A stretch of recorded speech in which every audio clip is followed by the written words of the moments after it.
pertama sekali saya mengucap syukur kepada Allah SWT bahawa kita dapat merancang apa yang tentang dalam meraihkan Allahyarham Datuk Syekh Muhammad Said.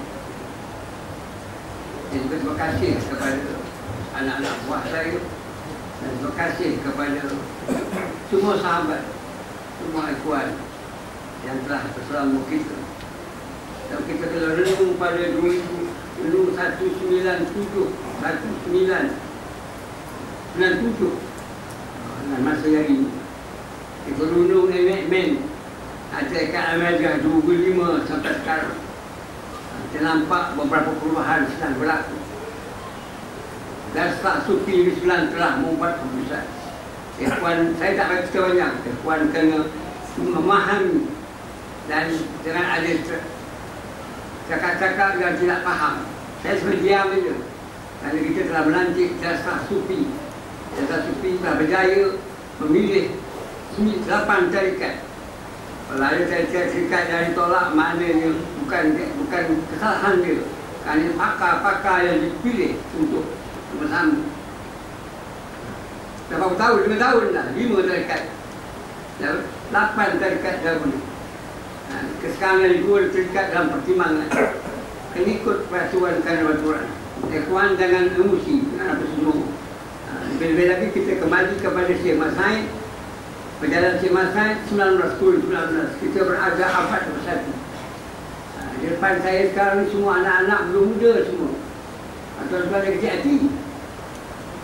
Saya lagi pemimpin tarikat ini ketika umur saya mufti dah 9.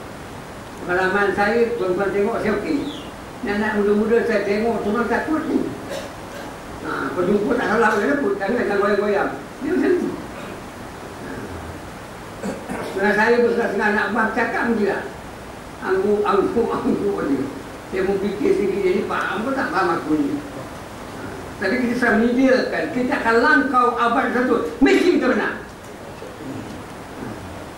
Dan kita kadang-kadang meraih apa polis supaya dibuat. Kita tak minta tuan-tuan datang cakap, kita tak boleh. Tapi ada sebuah tempat yang saya pergi, saya mengajar, minta perempuan yang 5 hol tu 1-2 datang. Pasal nak on sama.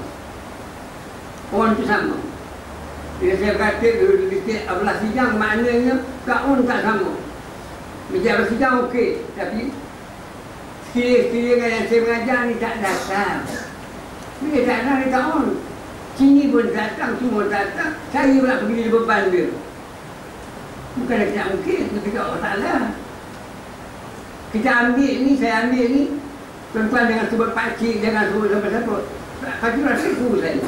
Apa sahaja saya? Saya ambil orang yang mengajar, saya berlatih semua. Saya ambil semua parti ni. Dalam saya, mufti kerajaan Sembilan. Kecil-kecil. Saya ambil kemudian tahun. Saya ambil. Saya mufti kerajaan Sembilan. Mudah-mudahan kematangan itu ada beri saya. Kalau ini boleh pertimbangkan, kita on dalam abad 21. On! Kita nak kerja abad 21 sekarang. Kita isi. Lebih-lebih lagi mana dunia. Orang-orang sedang memberikan harapan kepada Malaysia akan melahirkan generasi jawapan.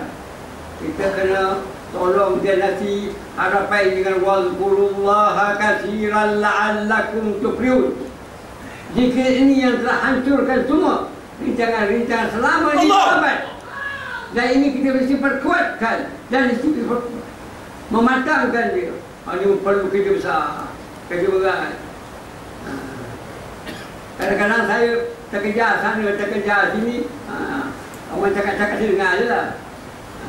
Saya tak jawab. Saya telan. Apa yang buang masa saya. Kerja banyak nak kerja ni. Masih tak ada masa lah. Bila antara yang tersebut. Jadi malam ni saya sebut sikit. Syekh Mahmud Said bin Jamaluddin. Maknanya kita buat. Saya buat hol ni mengikut abah saya. Abah saya bila saja maklum dolah buat hol malam yang sama, pagi meraihkan Nabi, malam meraihkan Rasulullah. Abah saya kata pagi meraihkan Rasulullah, malam saya tak elak daripada keliru. Pasal musyakat sedang meraihkan Nabi, kita meraihkan Syekh Mat Said. kena cerdik. Ikhwan bodoh buat apa? Saya tak bina ikhwan bodoh. Saya tak masuk dengan terima kasar ni. Itu cakap apa saya? Tak boleh. Kerana kita berani kalau Rasulullah. Pasti kita Rasulullah malam berjigit-jigit. Ni ke kanan kita pun menaikkan Nabi. Aku pernah saya baca beberapa komen-komen Datuk Undang kepada Allah Yarhamah saya. Datuk Undang kata, boleh tak tarikh-tarikh pun ni tukar? Kerana kami nak pergi ceramah di masjid, ada orang beritahu surau sebelah tu ada hol yang tuan akan pimpin. Apa saya panggil semua ikhwan, tukar tadi. Pasal meraih Rasulullah, meraih Datuk Undang. Jom semua kita memilih hayum negeri, bukan suka hati peduli. Orang menjadi peduli orang ni bukan ihsan. Itu kan ihsan tu lah. Menggagang orang zikir itu gagang orang ni lah. Membentuk hati, membentuk bagaimana kesian kepada orang. Itu mesti ada pada kita. Itu yang diajar oleh Yarhamah saya, diajar oleh Pak Long. Itu dinasihatkan Pak Long. Dah kau cakap macam tu ikutlah. Pasal Pak Long mengajar surau, mengajar pendok tu. Abang saya tak habis. Polis tanya ini, tanya. Dia kena on, jaga ni semua. Latih semua. Jangan semua kumpulan ragu. Tak faham macam mana kita nak menyelesaikan lebay-lebay yang ada. Lebay-lebay ni bukan dia tu. Contoh bila mengadakan kemerdekaan ni semua sekali. Kaki-kaki ni makan sama orang lain dulu. Dia tak pakai look man, tak man, dia orang pakai sudu, dia main pakai kobok je kobok. Apa saya cakap sama Pak Nak Mansur, dia kata kalau function negeri akan datang ni, kau kali sama-sama ni, nak kobok-kobok lah. Orang kaki kobok, dia suka kobok. Dia tengok tu tak malu ke? Ni siapa tahu kobok lah. Memang tak makan nasi. Dia jaga ni majlis. Kan saya beritahu kita artikel mana boleh majlis. Majlis negara. Tengok. Negara tengok. Sekali lagi bila dia duduk sebelah orang minum arak, lepas tu dia cakap sama dengan tanti zaman, negara tu selalu begitu. Aku cakap, tak jalan apa dia. Lepas cakap semua tumpung. Orang nak minum betul lain, aku sebab pasal aku jangan cewek tuang-tuang ni. Tak fair. Aku cakap cara pun sampaikan suatu ramal cara informasi tengok faham pasal kita boleh tak rugi. Tak tinggalkan benda mana lebih tinggalkan bangsa negara ni. Jaga ikut apa yang kita boleh buat. Contoh-contoh yang saya tahu siapa Haji Ahmad. Itu pasal tu saya. Pada akhir kurun 19 itu satu. Awal kurun 20 seorang tokoh ulama Melayu telah muncul di tengah-tengah kelompok utama Melayu telah Melayu. Beliau ialah Syekh Haji Muhammad Said Al-Linggi, seorang tokoh ilmuwan yang tidak dapat dipisahkan di pertasawuf, khususnya di tanah Melayu. Beliau bertanggungjawab memperkenalkan dan menyebarkan tarikat di tanah Melayu. Nama penuh beliau Syekh Haji Muhammad Said Haji Jamaluddin bin Haji Idris dilahirkan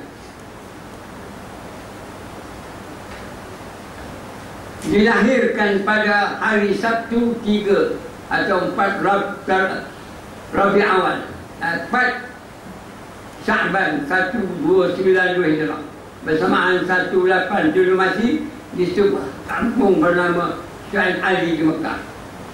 Bapanya Syekh Jamaluddin bin Idris Al-Linggi 1835-1888 Masih ialah seorang ulama terkenal di tanah Melayu yang berasal di Kelantan. Beliau telah diberi kepercayaan untuk mengajar di Haram Mekah ketika beliau menetap di sana.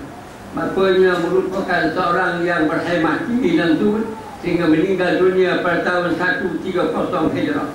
Beliau dikatakan tidak memiliki atau satu dirham pun, namun begitu beliau seringkali digambarkan sebagai seorang yang berjaya menghasilkan ramai tokoh-tokoh ulama Melayu yang masyhur.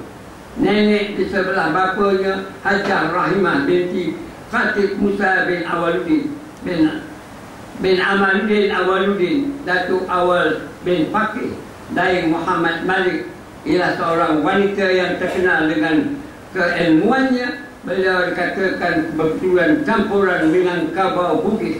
Kata ini disokong oleh pendapat yang mengatakan bahawa isteri Khatib Musa, Zaleha, adalah seorang pembesar di kampung Semabuk, Minangkabau pada sekitar tahun 1789. Datuk Khatib Musa itulah Awaluddin yang telah meneroka daerah Linggi Sembilan.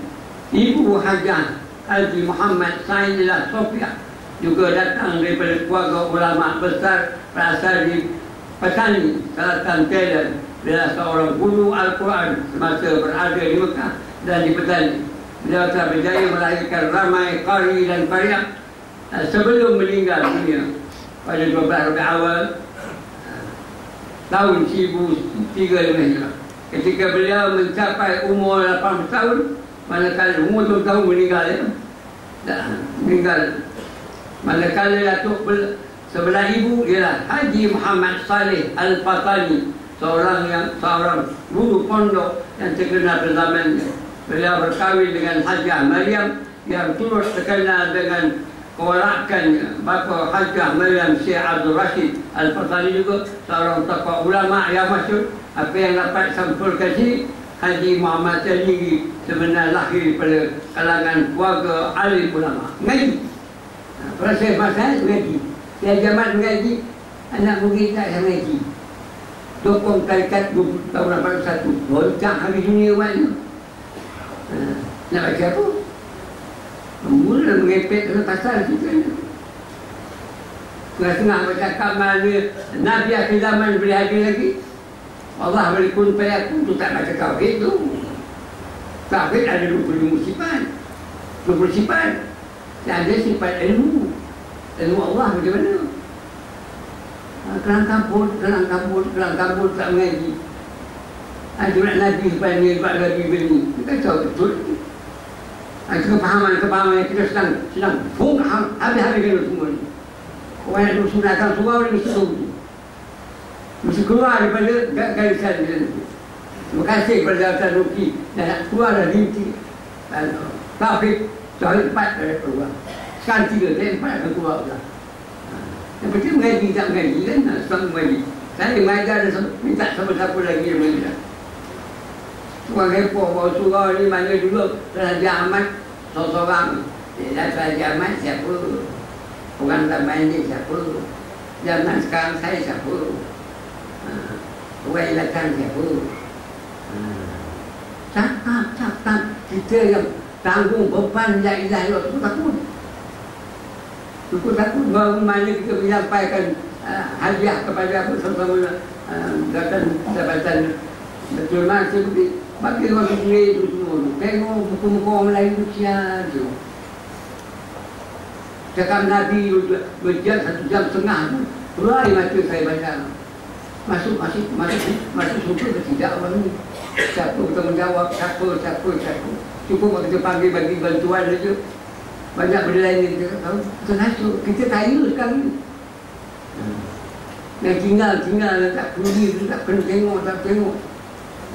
Yang naik ke langit ni. Yang pergi Mekah dia tak tahu pula tu. Dari mana benda-benda. Islam kena kaji semua ni, kena sedar, kena insaf.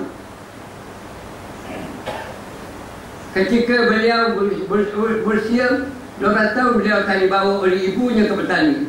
Di sini beliau mula mempelajari ilmu. Haji Muhammad Said bin Amin.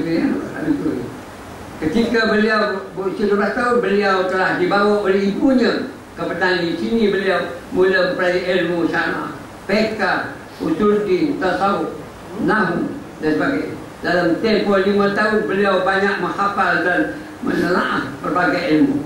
Diriwayatkan bahawa beliau berkemampuan menghafal mulai awal malam hingga matahari. Kerja dia melakukan ibadat-ibadat wajib dan antara sebagainya. Berangkat ke Mekah serta mendapat restu daripada guru kesayangannya, Syekh Zainal Abidin bin Muhammad Al-Fatani. Haji Muhammad Said dikatakan menuntut ilmu dengan dengan lebih daripada 50 guru. Kita jumpa seorang la ilaha illallah, itulah tokoh besar. Orang lain boleh bodoh semua. 50 Syekh Zaid. Mengangkat lagi takut Allah Ta'ala.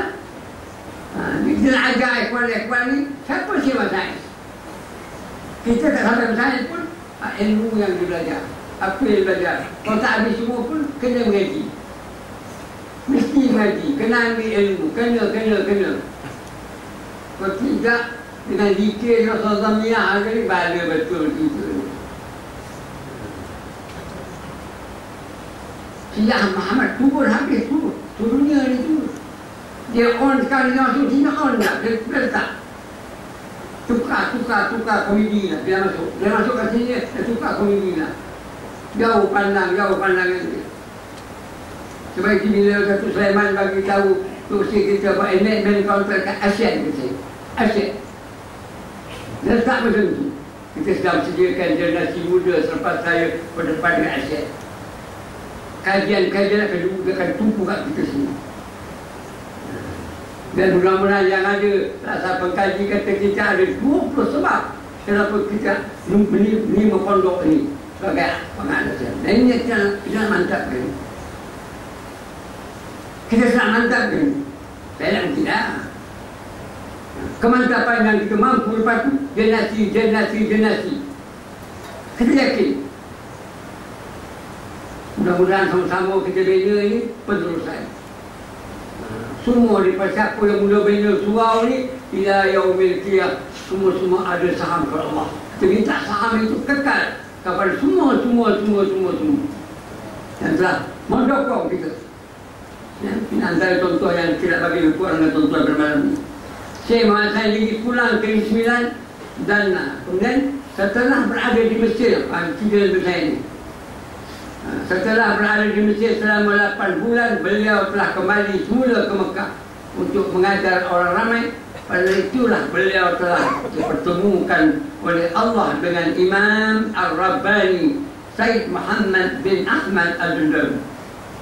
Daripada Syekh Sufi inilah Haji Muhammad Zaid menerima bai'ah tarikat Ahmadiyah ketika umurnya menjelang 30 tahun, iaitu pada penghujung tahun 1385 Hijrah bersamaan April 1901. Masih atas arahan guru ini, beliau telah turun ke Nusantara untuk mengembangkan tarikat ini. Beliau telah pergi ke seluruh tanah Melayu, Singapura, Riau, Indonesia, Ayutthaya, Siam, Kamboja, Bangkok dan Vietnam. Syekh Haji Muhammad Zaid lagi pulang ke Negeri Sembilan dan menetap di Ampangan, Seremban. Kepulangan beliau di negeri asalnya adalah dengan tujuan untuk menyebarkan ilmu agama, mentarbiyahkan masyarakat, berdakwah jalan Allah dan memperkenalkan amalan tarikat Ahmadiyah sebagaimana yang diterima daripada guru Syekh Muhammad Zandawi. Dia menghakis perbuatan bid'ah, khurafat dan amalan-amalan adat yang bertentangan dengan Al-Islam. Hasil daripada kesabaran beliau, Syekh Haji Muhammad Zaid telah menerima ramai pengikut-pengikut Syekh daripada serat merata tempat berdiri pada orang-orang penting dalam masyarakat dan juga orang-orang awam. Beberapa tahun kemudian beliau telah mendirikan pondok pengajian di kampung Ampangan untuk menampung pengajian tidak ada. Tak mana begitu tukar suara ini.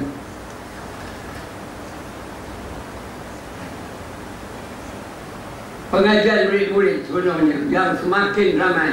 Institusi pengajian dalam bentuk pondok yang diperkenalkan ini adalah merupakan yang pertama pernah dijalankan di Negeri Sembilan.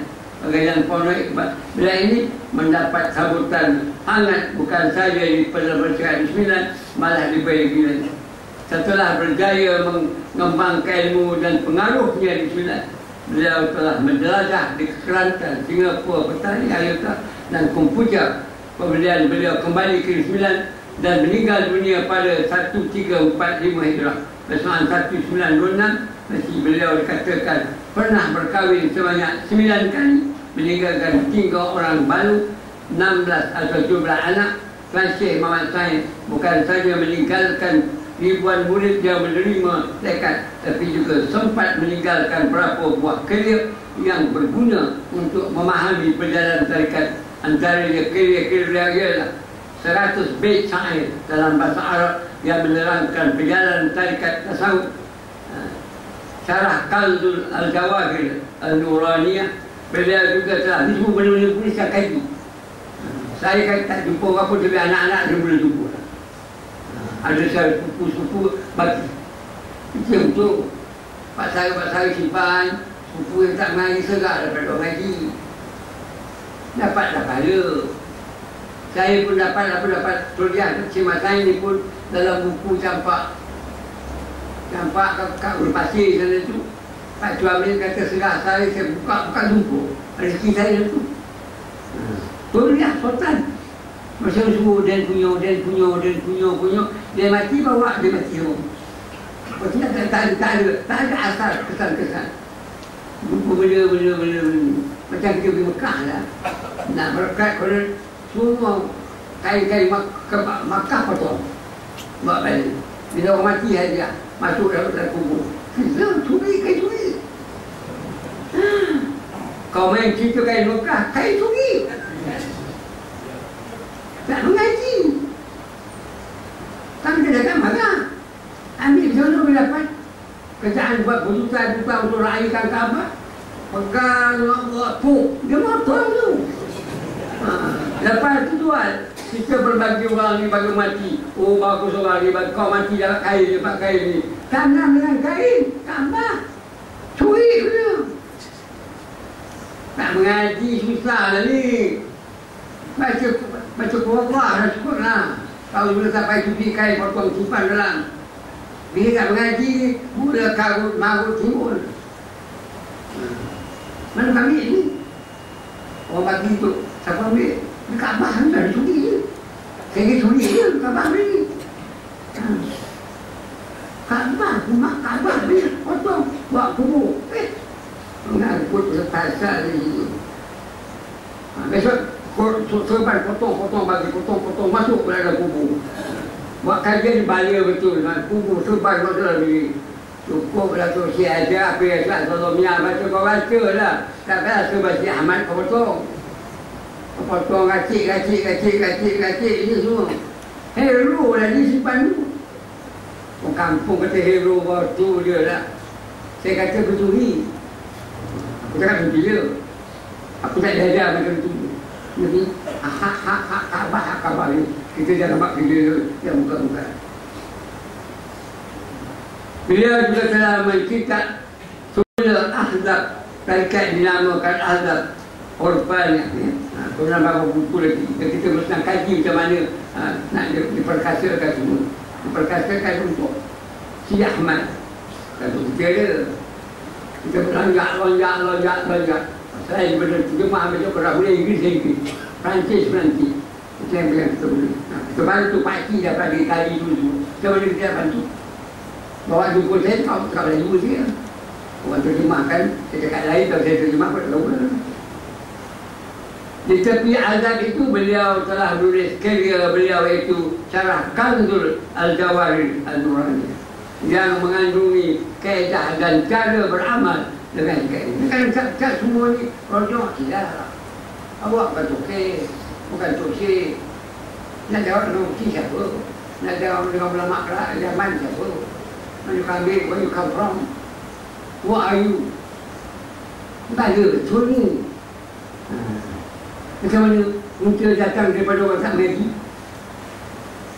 Pasal mana simpan benda-benda macam ni? Sebab itu Dr. Halwani Mahmud dihantar ke mengaji daripada Selburne sana ni. Di Perancis sana dia mengaji. Dia balik saja, orang tarik tengah. Kalau begitu hebat, dia dilantik rasa pakar Al-Azhar. Dia talan habis semua. Kita macam pakar yang macam tu lah. Kita baca Dr. Halimah baca ni. Tengok orang takut. Kita baca Mercy baru ni, macam mana Mercy. Maknanya dia kerja tempat dia, gaji dia 8 kali ganda. Dapat panggilan balik kampung. Orang kawan-kawan dia kata balik. Kau ni kampung ada apa? Tak ke mana pun. Sini 8 kali ganda saya baca buku ni baru ni. Dia kata aku macam mana pun balik. Pasal dia balik ni bumi Rasulullah. Arzul Anbiya, Nabi panggil dia. Siang Hussein panggil dia. Kelingan tu bawa anak-anak semua. Kisah yang paling hebat dia, tiap-tiap hari Jumaat kumpul dengan anak-anak, cek anak-anak hafal Quran. Akhir semua anak-anak yang bukan mengajar Al-Ham, mengaji doktor, mengaji semua hafal Quran.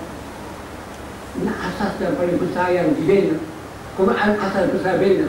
Kita tengok serba-serba Bismillah yang saya baca buku hebat-hebat. Datuk Burhan Nasib pernah kata, servis yang ada ini kerana lonjak ke masjid-masjid, kita tidak ada masalah Malaysia ni. Pasal guru-guru yang ada mengajar dia ni boleh lonjak ke masjid, tapi kita tak gunakan benda itu. Mati tengah jalan. Yang Datuk Burhan, saya bertekan baca buku, terkejut saya. Kita beri kesan usaha yang paling banyak, tapi tak sampai. Orang ni potong, orang ni potong, orang ni potong. Masih nak tunjuk pakar habis semua, ada AIM. Habis Nabi pun ada dia AIM dan itu. Mengaku tak selesai. Saya tak mahu, saya lebih cakap, tak tengah ke siapa selesai. Dia hantar contoh dia ke sini. Sampai itulah masalah lebih kurang yang kita boleh sampaikan pada malam ni, daripada catatan yang kita ambil daripada tulisan pada anak-anak buah saya. Kemudian kita akan perkembangkan ini semua. Ada sedikit yang kita sampaikan kepada tuan-tuan pada malam ni. Ada saya minta maaf banyak-banyak pada sampai kami sampai mula. Apa yang penting kita selah. Kita dah mula keluar daripada apa? Daripada dalam kabut ni nak kerja. Kerja masuk. Saya berbagi dia tak begitu. Orang lain berbagi juga. Tapi pimpin, kita kena bina. Ustaz kena bina, semua nak kena bina. Bila kita bina ni, kita isi apa siapa, nak isi apa. Naik badan ni. Lebih banyak 9 sekarang pula kita ada pembangunan cakrawala pula. Dia tengok macam-macam. Singgah, bawa benda ada laporan baru mana tarikat Ahmadiyah di Malaysia pernah singgah sini, semua sini. Tak boleh jawab ni. Jadi kepala aku jawab. Terima kasih Ustaz Saiful ada di sini semuanya. Saya bersama mungkin tolong saya. Dan insyaAllah kita sama-sama. Itu saya sedikit raihkan perhatian matang dalam konteks dia. Dan kita menyambung dengan pegang persiap rumah. Alimu awladakum akhlaqan ghairi akhlaqum. Ajar anak-anak kamu, pemimpin selepas kamu, jadi zaman dia bukan zaman kamu. Kalau kita baca dulu tak jalan dia. Tukar. Bila Sina Umar bila pergi ke Parsi, dia tengok ada tentera Islam kau main lagi. Umar Amrul kata, dia macam ni pakai, kita koyok-koyok tak boleh. Amin. Good. Kau dah lihat cakap dah biasa mesti. Kena jalan. Pasal Amrul ni dah ada orang yang bola emas ni, lonjak, jatuh pada dia. Tak beranjat semua orang. Orang ni besok kalau macam ni akan perintah Mesir. Dia ni Gubernur pertama sekali Mesir. Lahir dari kami yang terus banyak sikit yang sampaikan dan malam ni kita akan serah kepada anak buah saya meneruskan. Mudah-mudahan bersama kita orang ni sama dapat pedah daripada melahirkan Cik Hain dan kita cuba nak buka lah masa depan yang kita harap insyaAllah daripada pembangunan yang kita buat, sokongan yang kita buat, penerusan yang kita buat ya. Kalau tuan-tuan, saya dah tengok semua pasal itu. Saya bawa ketiak pasal itu. Nenek saya semua. Apa yang ada sikit-sikit banyak ni, kesan ni saya cuba nak perkasakan. Mudah-mudahan tuan-tuan datang di mana, mudah-mudahan kita kan sudah datang lagi saja. Kalau tak akan, boleh datang. Bila panggil saya kiri ke kanan kiri. Dia kata Pak Cik tak buat, Pak Cik tak buat, aku bagi Pak Cik. Pak Cik yang buat keluar tadi. Tanpa ada aku, Pak Cik. Dia tak kena tengok, kena maki. Oh, sepak pun aku tergajar, aku kan jual tuan. Tuan tak tengok. Dia ajar saya macam mana?